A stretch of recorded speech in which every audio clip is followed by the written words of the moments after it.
ಶತ್ರು ರಾಷ್ಟ್ರ ಪಾಕಿಸ್ತಾನದ ಬೆನ್ನು ಮೂಳೆಯನ್ನ ಮುರಿಯುವಂತಹ ಕೆಲಸವನ್ನ ಭಾರತೀಯ ಸೇನೆ ದಿಟ್ಟತನದಿಂದ ನಿನ್ನೆ ರಾತ್ರಿಯಿಂದ ಮುಂದುವರೆಸಿದೆ. ಹಲವಾರು ಪ್ರದೇಶಗಳಲ್ಲಿ ಪಾಕಿಸ್ತಾನದ ದಾಳಿಯನ್ನ ವಿಫಲಗೊಳಿಸಿರತಕ್ಕಂಥದ್ದು. ಈ ನಡುವೆ ಜಮ್ಮು ಕಾಶ್ಮೀರದಲ್ಲಿ ಮತ್ತೆ ವಿದ್ಯುತ್ ಸಂಪರ್ಕವನ್ನ ಕಲ್ಪಿಸಲಾಗಿದೆ. ನಿನ್ನೆ ರಾತ್ರಿ ಬ್ಲ್ಯಾಕ್ಔಟ್ ಬಳಿಕ ಮತ್ತೆ ಇವಾಗ ಸಹಜ ಸ್ಥಿತಿಗೆ ಬಂದಿದೆ ಅಂತಕ್ಕಂಥ ಮಾಹಿತಿ. ಡೇ ಟೈಮಲ್ಲಿ ಕೊಡ್ತಾರೆ ಏನು ತೊಂದರೆ ಇಲ್ಲ, ನೈಟಲ್ಲಿ ತಾನೇ ಇಂಪಾರ್ಟೆಂಟ್ ಬ್ಲ್ಯಾಕ್ಔಟ್ ಮಾಡಬೇಕಾಗಿರೋದು.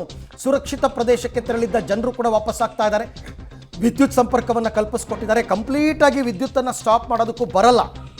ಹಾಗಾಗಿ ರಾತ್ರಿಯ ವೇಳೆ ಅವಶ್ಯಕತೆ ಬಿದ್ದರೆ ಬ್ಲ್ಯಾಕ್ಔಟ್ ಮಾಡ್ಕೋತಾರೆ. ಡೇ ಟೈಮ್ನಲ್ಲಿ ವಿದ್ಯುತ್ ಸಪ್ಲೈ ಮತ್ತೆ ಕೊಡ್ತಾರೆ. ಬಟ್ ಅಲ್ಲಿನ ಪರಿಸ್ಥಿತಿಗಳು ಹೇಗಾಗಿದೆ, ನಮ್ಮ ಸೇನೆಯ ಪರಾಕ್ರಮ ಹೇಗಿದೆ ಅಂತಕ್ಕಂಥದ್ದನ್ನು ನಾವು ಪಾಕ್ ನೆಲದಿಂದ ನೋಡ್ತಾ ಇದ್ದೀವಿ. ಹಲವಾರು ಪ್ರದೇಶಗಳಲ್ಲಿ ಸಾಕಷ್ಟು ಬಿಲ್ಡಿಂಗ್ಸ್ ಎಲ್ಲ ಕೊಲ್ಯಾಪ್ಸ್ ಆಗಿದೆ, ತುಂಬ ದೊಡ್ಡ ಹಾನಿಯಾಗಿದೆ, ಆ ದೇಶಕ್ಕೆ ತುಂಬಲಾರದ ನಷ್ಟವಾಗಿದೆ. ಇಷ್ಟಾದರೂ ಕೂಡ 16 ನಗರಗಳನ್ನು ನಾವು ಟಾರ್ಗೆಟ್ ಮಾಡಿ ಹೊಡೆದಿರ್ತಕ್ಕಂಥದ್ದು.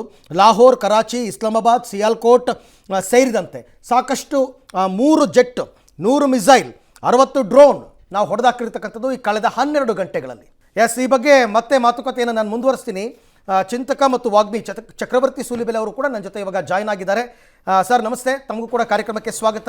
ಕಳೆದ 12 ಗಂಟೆಗಳ ರಿಪೋರ್ಟ್ ತಮ್ಮ ಬಳಿ ಇದೆ ಅಂತ ನನಗೆ ಗೊತ್ತು.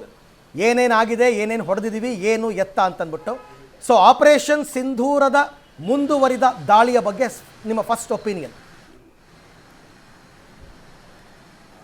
ಮೊದಲನೇದು ಫಸ್ಟ್ ಮಾಡಿದ್ದು ನಾವು ಆಪರೇಷನ್ ಸಿಂಧೂರ್ 1.0 ಅಂತ ನನಗೆ ಅನ್ಸುತ್ತೆ. ನಾವು ಕ್ಯಾಲ್ಕ್ಯುಲೇಟೆಡ್ ಅಟ್ಯಾಕ್ ಅನ್ನು ಮಾಡಿದ್ವಿ. ಯಾವುದು ಪಾಕಿಸ್ತಾನದಲ್ಲಿ ಟ್ರೈನಿಂಗ್ ಕ್ಯಾಂಪ್ಗಳಿದ್ವೋ, ಅದು ವಿಶೇಷವಾಗಿ ಈ ಟೆರರಿಸ್ಟ್ ಟ್ರೈನಿಂಗ್ ಕ್ಯಾಂಪ್ಗಳಿದ್ವೋ ಅಂಥ 9 ಜಾಗಗಳನ್ನು ಗುರುತಿಸಿ 21 ನಾವು ಪಾಯಿಂಟ್ ಔಟ್ ಮಾಡಿದ್ವಿ. ಅದರಲ್ಲಿ 9 ಜಾಗಗಳನ್ನು ಗುರುತಿಸಿ ನಾವು ಹೊಡೆದಿದ್ದೀವಿ. ಇದು ವಿಶೇಷವಾಗಿರುವಂಥ ಕೆಲಸ. ಅದರಲ್ಲಿ ಭಾವಲ್ಪುರಕ್ಕೆ ಕೂಡ ಸೇರಿತ್ತು, ಮೌಲಾನಾ ಮಸೂದ್ ಅಜರ್ಗೆ ಸೇರಿದಂಥ ಒಂದು ಕ್ಯಾಂಪನ್ನು ಕೂಡ ಹೊಡೆದಿದ್ವಿ. ಅದು ಕ್ಯಾಲ್ಕ್ಯುಲೇಟೆಡ್ ಅಟ್ಯಾಕ್ ಆಗಿತ್ತು.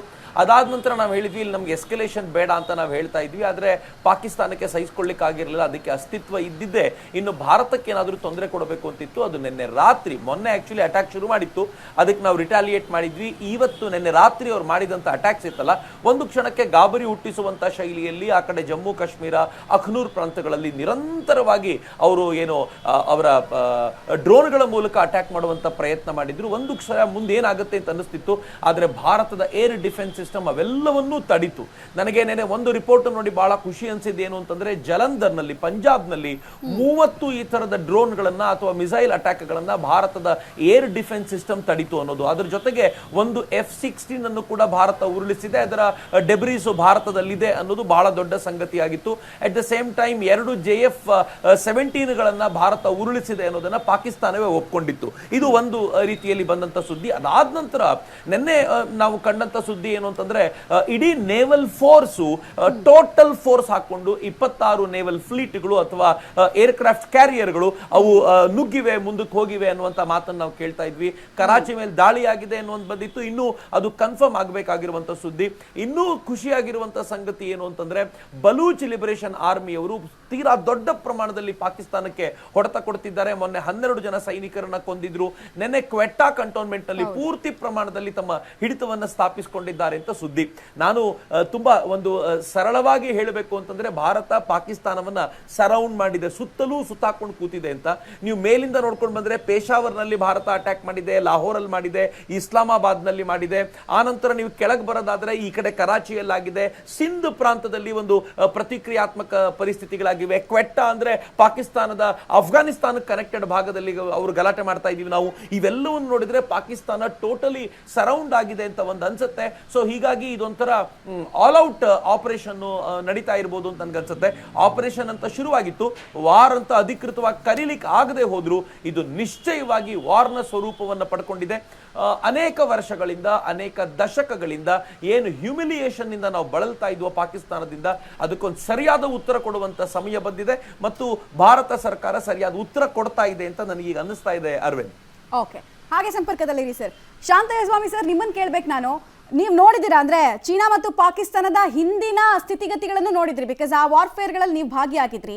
ಈಗ ನಡೀತಾ ಇರುವಂತಹ ಈ ಆಕ್ರಮಣಕಾರಿ ಅಟ್ಯಾಕ್ಸ್ ಭಾರತದಿಂದ ಏನ್ ಅನ್ಸುತ್ತೆ ಅಂತ, ಎಷ್ಟು ಹೆಮ್ಮೆ ಅನ್ಸುತ್ತೆ ಸೈನ್ಯದ ಬಗ್ಗೆ? ಬಿಕಾಸ್ ಗ್ರೌಂಡ್ ರಿಯಾಲಿಟಿ ನಿಮಗೆ ನಮಗಿಂತ ಚೆನ್ನಾಗಿ ಗೊತ್ತಿದೆ.